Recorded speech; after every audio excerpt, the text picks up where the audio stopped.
ini sudah gawat. Persoalan pinjaman online dan judi online. Nah, kenapa kok pinjam online? Ya. Pertanyaan tadi, kok masih belum bisa dihapus? Satu persoalan yang paling mendasar di bawah adalah karena dia itu menganggap butuh, mudah diakses. Jadi kita tidak boleh kemudian menyalahkan 100% pada orang yang sifatnya seperti kebutuhan dia, anaknya mau sekolah, ya betul-betul dia pinjam ke temannya juga tidak bisa, ada larinya adalah ke pinjam online. Tapi karena juga yang ingin glamor, ya lifestyle ikut-ikutan, karena kemudian di sini harus tebal bahwa pemerintah ini kita betul-betul harus antisipasi ke pengangguran. Jadi tidak melulu hanya sosialisasi saja, Mbak. Ya betul, sosialisasi betul. Nah, literasi pada anak-anak ini juga penting. Tapi pertama adalah ekonomi rakyat ini yang harus dikuatkan lagi.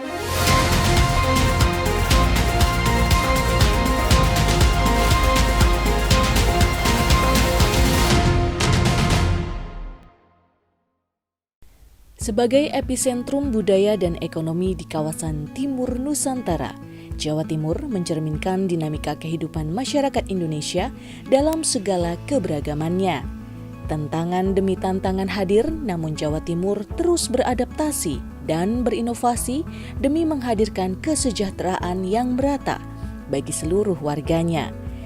Disinilah DPRD Provinsi Jawa Timur memainkan perannya, menjadi jembatan bagi aspirasi rakyat hingga berwujud kebijakan yang berdampak nyata. Inilah tempat di mana keputusan-keputusan penting diambil, dari sidang paripurna hingga diskusi mendalam di setiap komisinya. Disinilah arah masa depan Jawa Timur dibentuk. DPRD Provinsi Jawa Timur hadir untuk mendengar, menganalisis, dan bertindak demi kepentingan masyarakat.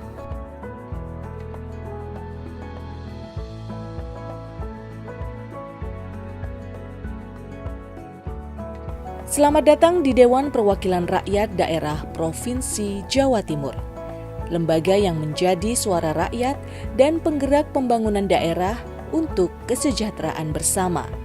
Sebagai lembaga legislatif, DPRD memiliki 3 fungsi utama yang menjadi landasan dalam menjalankan tugasnya, yaitu fungsi pembentukan perda, fungsi anggaran, dan fungsi pengawasan.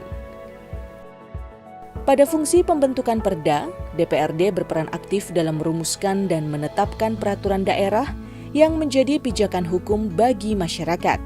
Proses ini dilakukan melalui kerjasama dengan pemerintah daerah, serta mendengarkan masukan dari berbagai pihak agar setiap perda yang dihasilkan relevan dan bermanfaat bagi masyarakat. Fungsi anggaran menjadikan DPRD sebagai pengawas sekaligus mitra strategis dalam pengelolaan keuangan daerah, dan anggaran daerah digunakan secara tepat sasaran, transparan, dan berorientasi pada kesejahteraan masyarakat. Sementara itu, fungsi pengawasan memastikan bahwa seluruh pelaksanaan program dan kebijakan pemerintah daerah berjalan sesuai aturan yang telah disepakati, sehingga setiap kebijakan benar-benar memberikan dampak positif bagi masyarakat. DPRD memiliki tugas dan wewenang yang beragam. Semua tugas yang dijalankan dengan penuh dedikasi untuk memastikan tata kelola pemerintahan yang akuntabel dan berpihak pada masyarakat. Dengan semangat dan dedikasi, putra-putri terbaik Jawa Timur melaksanakan amanah rakyat di sini, berbagi tugas dan bekerja sama menyalurkan aspirasi. Dari pimpinan hingga badan-badan pendukung, setiap elemen memainkan peran penting dalam menjalankan fungsi legislatif secara efektif. Dalam melaksanakan tugas dan fungsi DPRD sesuai dengan peraturan perundang-undangan yang berlaku, berikut adalah alat kelengkapan DPRD Provinsi Jawa Timur. Dipimpin oleh seorang ketua yang didampingi 4 orang wakil ketua. Pimpinan DPRD berperan mengarahkan jalannya sidang, memutuskan prioritas kebijakan dan mengawasi serta mengevaluasi program kerja DPRD untuk memastikan semua proses berjalan sesuai regulasi yang berlaku. Badan Musyawarah. Badan Musyawarah bertugas mengkoordinasikan sinkronisasi penyusunan rencana kerja tahunan dan 5 tahunan DPRD. Memberikan pendapat kepada pimpinan DPRD dalam menentukan kebijakan dan merekomendasikan pembentukan pansus.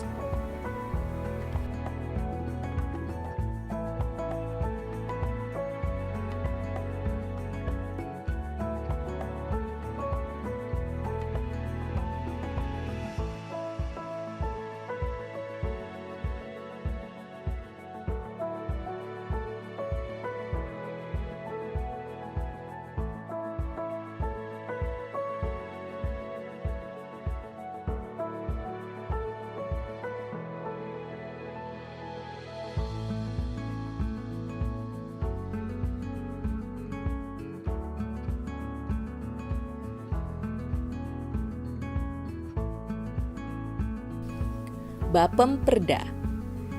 Sebagai garda terdepan dalam pembuatan regulasi, Bapemperda bertanggung jawab menyusun dan mengkaji rancangan peraturan daerah yang relevan dan berpihak kepada masyarakat.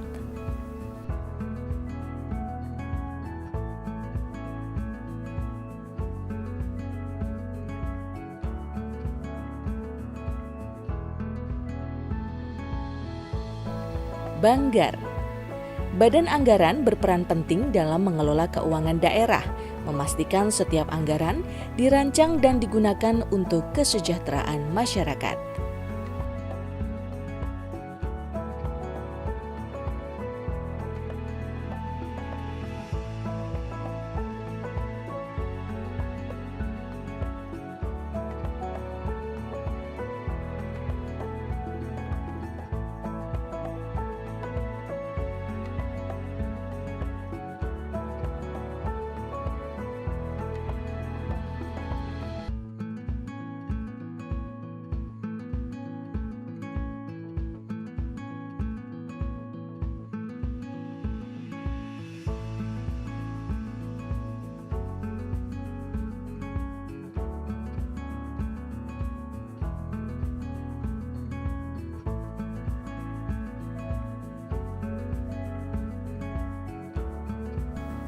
Badan Kehormatan.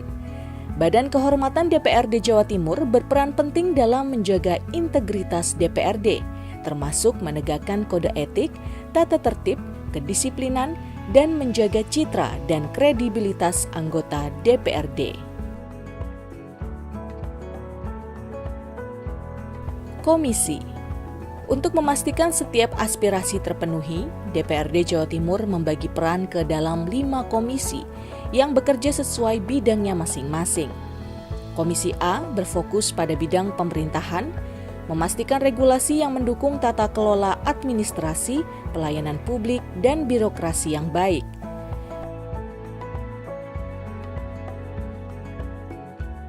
Komisi B mendorong penguatan ekonomi, mendukung pelaku usaha kecil dan menengah hingga industri besar.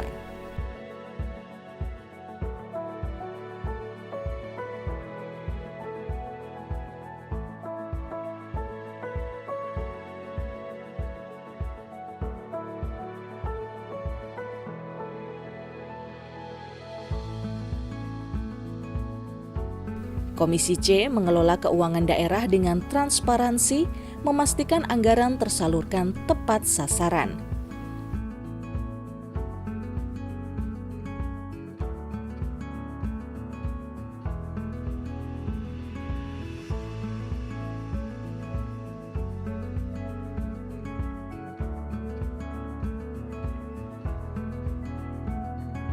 Komisi D memastikan sumber daya alam dikelola dengan prinsip keberlanjutan dan infrastruktur dibangun dengan kualitas terbaik demi kemajuan Jawa Timur.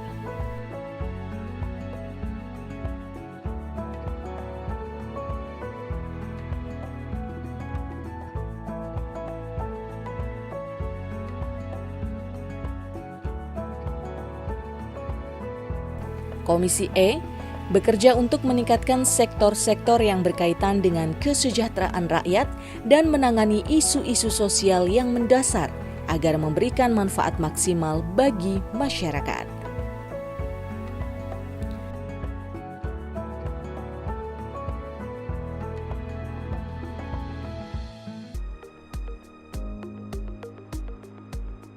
DPRD Jawa Timur juga memiliki alat kelengkapan lain seperti panitia khusus yang dibentuk oleh DPRD untuk pembahasan yang bersifat khusus.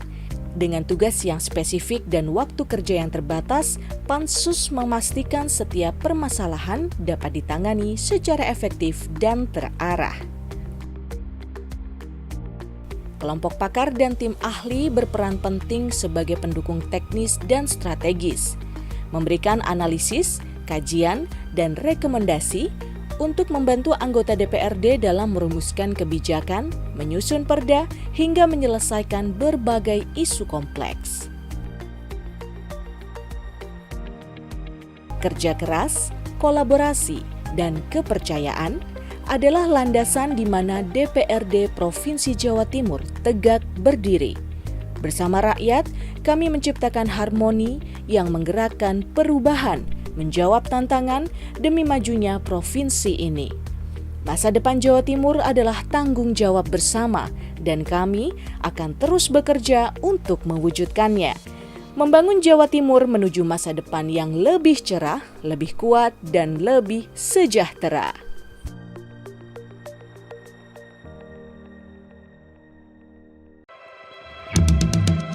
Kapolri telah memerintahkan jajarannya di tingkat Mabes Polri hingga Polda dan jajaran untuk memberantas habis pelaku aktivitas judi.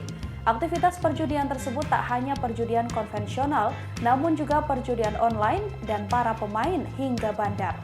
Masalah-masalah sekian puluh tahun yang lalu, hutang orang kecil yang sebenarnya sudah dihapus oleh bank-bank masih dituntut. Jutaan petani kita, jutaan rakyat kecil kita tidak bisa pinjam lagi, terpaksa dia pinjam dari rentenir, dari pinjol, pinjaman online, rentenir yang gila, bunganya harian, luar biasa. Kita hapus.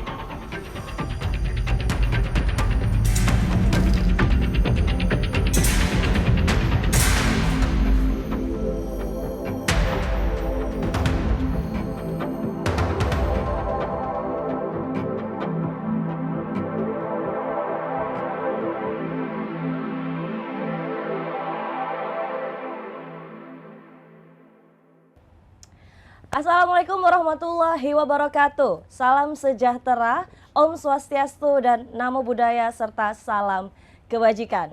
Selamat datang dalam program Gebrakan Wakil Rakyat. Bersama saya Hefty Suud dari Tribun Jatim Network. Hari ini kita akan membahas tema sinergi bersama untuk menangkal judi online dan pinjaman online ilegal. Hari ini di studio Tribun Jatim Network sudah kedatangan tamu, yaitu Bapak Dr. Andes Haji Husnul Akib, Magister Manajemen. Ini beliaunya sudah ada di samping saya. Ya, Mbak. Beliau ini adalah anggota Komisi A DPRD Jawa Timur dari fraksi Partai Amanat Nasional. Betul sekali. Partainya anak muda gitu ya Anak Pak muda. ya. Makanya ini saya mau membahas tema tentang pinjaman online ilegal atau pinjol ilegal. Ya. Juga judi online, judol gitu. Ya. Karena belakangan ini menjadi masalah serius gitu ya Pak ya. Di kalangan anak muda gitu. Karena kalau saya lihat sosialisasi untuk menjauhi pinjol ilegal dan juga judol itu udah banyak, tapi yang kena juga masih banyak gitu Malah Pak. bertambah. Malah bertambah gitu. Malah bertambah. Padahal dampaknya tuh buruk sekali loh ya. Mungkin Iya, kesenangan luar di biasa. awalnya dapat, cuman dampaknya tuh buruk karena yang terdampak nggak cuma finansial, mental, secara sosiologi juga. Bahkan Presiden Prabowo Subianto bilang kalau Indonesia ini mengalami kerugian triliunan karena judi online. Ya. Betul ya? Betul, sangat nah, betul. Ini saya mau tanya nih ke Ya. Pak Akib ya. Saya manggil Siap. Pak Akib ya. Nanti manggil saya aja. Mbak Titis aja. Mbak Titis. Iya, Titis. Mbak Berarti Titis. selalu titis ya. Selalu Titis, insya Allah ya Pak. Kalau nebak-nebak titis lah. Nah ini saya mau tanya, apakah gitu ya ada apa ya model baru gitu dalam judi online dan juga pinjaman online ilegal ini yang beredar gitu di masyarakat, sehingga mungkin dulu sosialisasinya begini tapi ada model baru-baru yang lain gitu. Jadi sekarang Mbak, setelah kita rusut terus ke bawah melihat fenomena tentang pinjaman online dan judi online. Iya. Memang di sini ini ada hal yang kemudian sangat keterkaitan yang luar biasa di masyarakat. Tapi juga harus ada pembedaan khusus. Akibat apa dia judi? Oh. Ya, atau akibat apa mereka pinjam online yang ilegal. Nah, ini juga karena fenomena masyarakat ini berbeda-beda. Oke, di Jawa Timur khususnya? Di Jawa Timur ini ada sebuah kasus-kasus yang perlu juga saya sampaikan di forum ini juga. Iya. Tadi kan Mbak Itis kan melihat aja kok sudah sosialisasi kan, tapi kok malah tambah gitu kan. Itu dia masalahnya. Nah, kok bisa? Iya, mengagetkan sekali data itu yang kemarin kita melihat dan kita dengar, dan insya Allah itu dari data PPATK yang kemudian ada sebuah kenaikan yang sangat tragis dari November 2024 ke Desember. Ke November 2025 ini, bukan malah turun, betul sama tadi, tapi malah naik. Kasusnya malah naik. Berarti ini menjadi sudah gawat lah. Jadi menurut saya adalah darurat. Nah, kok pertanyaan jenengan tadi ya kan? Pertanyaan Mbak Titis tadi, kok malah tambah sosialisasi tambah? Kami di DPR juga itu sudah memberikan gambaran luar biasa dan memberikan sosialisasi kerja bersama dengan OPD ini sudah gawat. Persoalan pinjaman online dan judi online. Nah, kenapa kok pinjam online? Ya. Pertanyaan tadi, kok masih belum bisa dihapus? Satu persoalan yang paling mendasar di bawah adalah karena dia itu menganggap butuh. Merasa butuh? Butuh. Mudah diakses. Iya. Oleh karena itu teman-teman adik-adik kita yang milenial yang malah rankingnya tinggi milenialnya. Oh. Ranking tinggi, data itu milenial tinggi. Karena dia memudahan dalam mengakses. Iya. Beda dengan judi. Judi ini juga karakter mereka itu senang judi kan gitu kan. Ada yang tidak senang, ada yang senang. Hobi malah. Hobi. Tiang aja ngakses ini sudah bisa, kemudian lagi nekan lagi, wah awal dapat untung. Iya betul. Ya, kedua untung, akhirnya akhir-akhir buntung. Pasti buntung sebenarnya. Ya. Jadi tidak ada yang namanya judi itu menguntungkan, tapi akhirnya adalah buntung. Nah ini ya yang terus kita tidak boleh putus asa Mbak Itis. Iya. Baik masalah ya satu pinjaman online. Karena pinjaman online ini mudah benar tapi berakibat fatal karena bunganya tinggi. Yang ilegal? Yang ilegal ya. Benar. Ya, yang ilegal. Tentu yang kita bahas yang ilegal kan. Iya. Dia mengakses ilegal, tapi kadang-kadang Mbak Itis ya, ini ada fenomena yang sangat menarik. Apa tuh? Karena pinjam online yang ilegal ini dimudahkan. Karena dia itu karena orang-orang ini masih keterbatasan ekonomi. Pekerjaannya belum stabil.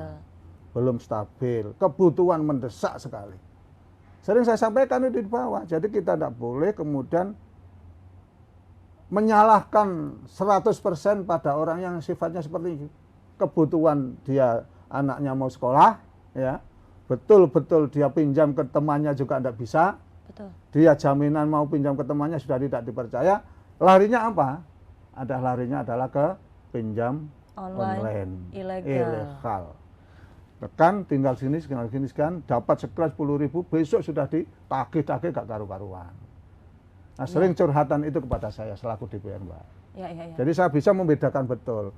Orang yang kebutuhan pinjam online itu tidak semua orang kemudian yang seperti tadi. Tapi karena juga yang ingin glamor ya, lifestyle, ikut-ikutan karena kemudahan tadi. Jadi itu Mbak Esti. Ya.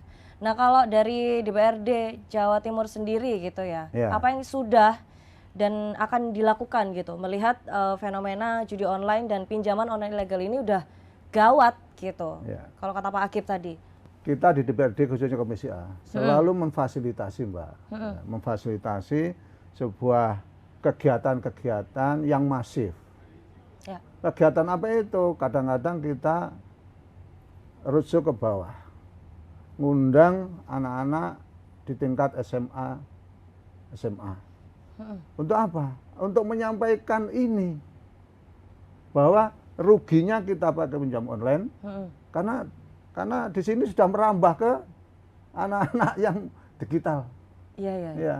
Yang Yang semua milenial. pegang HP sekarang. HP, dan itu mau menjadi kemudahan gitu loh Mbak. Banget. Orang tuanya enggak tahu, anak yang sekolah, tautannya sudah sekolah ya, pikiran orang tuanya sudah ada ini konsentrasi sekolah, tapi ternyata banyak yang di sini masalah pinjaman online. Ini yang sekarang ini kami di DPR selalu rusuh dan mengajak kepada UPT-UPT lain. Contoh ke Bakorwil. Ya. Bakorwil nanti ngundang pada anak-anak di tingkat milenial. Sosialisasi. Walaupun toh tadi kok banyak sosialisasi, sudah banyak, tapi kita tidak boleh putus di situ, Pak. Oke. Tidak boleh, betul tidak boleh. Nah, menurut saya ini penting sekali pada seluruh elemen, tidak hanya pemerintah Provinsi Jawa Timur saja, tidak hanya pemerintah pusat saja. Berapa sih pemerintah pusat yang dihapus dengan konten-konten yang sudah itu ya, link-link yang sudah dihapus oleh pemerintah pusat untuk antisipasi biar tidak ada kegiatan pinjaman online ilegal tadi. Iya. Nah, apakah juga sudah ada sosialisasi nih ke masyarakat bahwa ada loh pinjaman online yang legal gitu. Iya. Jadi supaya lebih aman gitu. Selain mereka disosialisasikan untuk kalau bisa jangan pinjol dong Pinjol, gitu. jangan, iya. Apalagi yang ilegal. Apakah sudah ada juga sosialisasi bahwa bisa loh pinjol yang ilegal gitu? Sudah Mbak, maka di situ terus ada menurut saya, kita terus kita betul itu Komisi A, terutama Komisi A terus sosialisasi itu setiap kali kegiatan. Setiap kali kalau umpama kita rujuk ke Polres umpama. Ya antisipasinya yaitu sama-sama ngajak bagaimana ini memberikan literasi kepada masyarakat khususnya pada anak-anak milenial yang sudah bersenang dengan ya pegang HP dan punya internet ya sudahlah langsung langsung dapat gitu kan. Tapi itu yang menyusahkan kita lah. Pertanyaan Pak Itin tadi ini kan terus masif, tambah terus, kemudian DPR juga terus berjalan ya. Regulasi terus kita sudah melaksanakan ya kan. Antisipasi itu memfasilitasi dari masyarakat yang terkorbankan. Ada hal yang mendasar menurut saya tadi yang saya sampaikan. Penataan pemberian lapangan kerja ini yang penting juga. Itu dia. Nah, Mbak Titin, saya terus di tingkat nelayan saya itu mendengarkan di tingkat Bapak Ibu yang betul-betul ekonominya perlu dibantu oleh pemerintah. Coba saman bayangkan Mbak Titin kalau punya keluarga. Kemudian saman pas jujur itu bisa Mbak Titin, ya. Tapi yang dibuat untuk lo jujur itu pada saat tertentu itu akan bisa menggurus kejujuran itu karena apapun tanggung jawab yang mereka lakukan. Contoh mau ke mondok, anaknya sudah mondok mau kuliah mau itu sudah.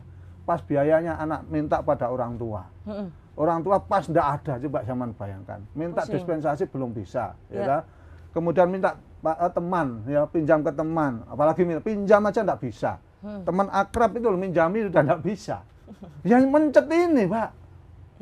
Akhirnya solusi jalankan, wah saya bisa nyangoni anak saya untuk itu. Kasus itu banyak, Mbak. Miris, Mbak. Beda harus dibedakan dengan pinjaman online yang ilegal yang kemudian hanya dibuat untuk tadi. Ini kalau itu sudah harus disadarkan. Nah, di sini harus tebal bahwa pemerintah ini kita betul-betul harus antisipasi ke pengangguran. Ya, setuju. Ekonomi harus ditingkatkan. Benar. Kemudian apalagi disparitas ya, kesenjangan. Ekonominya ini harus ada harus di apa ini ya harus agak ya diperbaiki lagi lah. Banyak kan kesenjangan ekonomi sekarang, ada yang terlalu tinggi, ada yang rendah sekali. Lah ini ketimpangan ekonomi betul, kan. betul. Ini tugas kita semua, tugas pemerintah yang harus juga menambah regulasi itu. Kebijakan-kebijakan yang harus diberikan kepada masyarakat kita. Jadi tidak melulu hanya sosialisasi saja, Mbak. Ya betul, sosialisasi betul. Nah, literasi pada anak-anak ini juga penting. Tapi pertama adalah ekonomi rakyat ini yang harus dikuatkan lagi. Iya. Nah, Presiden Prabowo ketahanan ekonomi, ketahanan pangan sudah mulai itu. Dan ini kita terima kasih. Oh, baik. Itu dasarnya tadi harus juga jangan ditinggalkan, Mbak. Ini menurut saya itu. Iya. Dan itu memang kondisi di bawah. Iya. Betul, kondisi di bawah. Baik. Dan juga sepertinya beasiswa pendidikan itu perlu ya. Sangat perlu dan pemerintah juga sudah ya, beasiswa pendidikan. Tapi kebutuhan lain kan masih banyak, Mbak. Betul.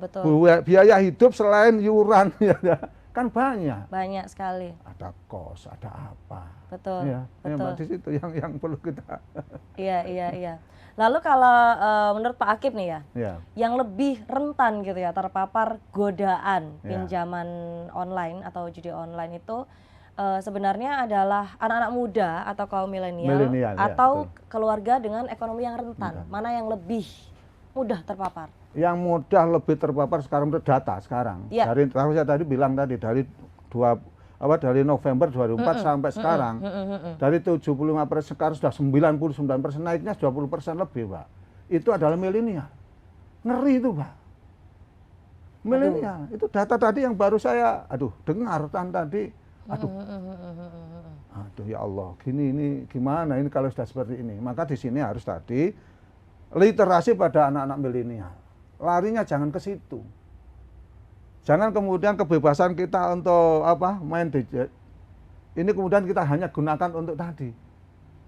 Iya. Terus kita harus betul-betul bisa antisipasi tentang mengatur ritme ekonomi kita. Ini yang perlu. Kalau memang kita dapatnya sekian dari orang tua sekian, ya kita batasi ukurannya sudah sekian. Oh, baik. Ini harus ada literasi betul pada anak-anak kita milenial dan orang tua juga harus merasa terpanggil betul pengawasannya. Baik. Karena menata mindset sejak dini itu dari rumah. Dari rumah, keluarga ya dari rumah, kemudian yang sekolah, kalau di sekolah kan tidak tahu lah kalau kita datanya, tapi yang jelas milenial. Milenial yang sekarang ini melambung tinggi tentang pinjaman online ilegal. Iya. Tribuners, menarik ya diskusi dengan Dr. Andes Haji Husnul Akip, Magister Manajemen, anggota Komisi A DPRD Jawa Timur yang juga Ketua Fraksi Partai Amanat Nasional PAN, mengenai bagaimana usaha dan cara untuk menjauhkan masyarakat dari judi online dan juga pinjaman online ilegal atau pinjol ilegal. Dari sepanjang percakapan, ada beberapa poin penting yang saya catat dalam episode Gebrakan Wakil Rakyat hari ini. Yang pertama adalah menjauhkan judi online dan juga pinjol ilegal di masyarakat adalah edukasi berkelanjutan yang tidak boleh terputus. Artinya kita sebagai masyarakat, sebagai keluarga, sebagai saudara, sebagai sahabat harus terus-menerus mengingatkan, tidak boleh apatis dan harus terus-menerus menegaskan bahwa judi online dan pinjol ilegal adalah hal yang tidak boleh disentuh sama sekali di tengah kemudahan internet dan gawai saat ini.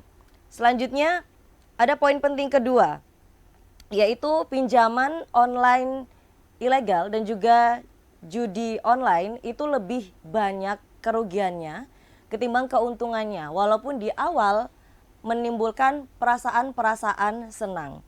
Untuk itu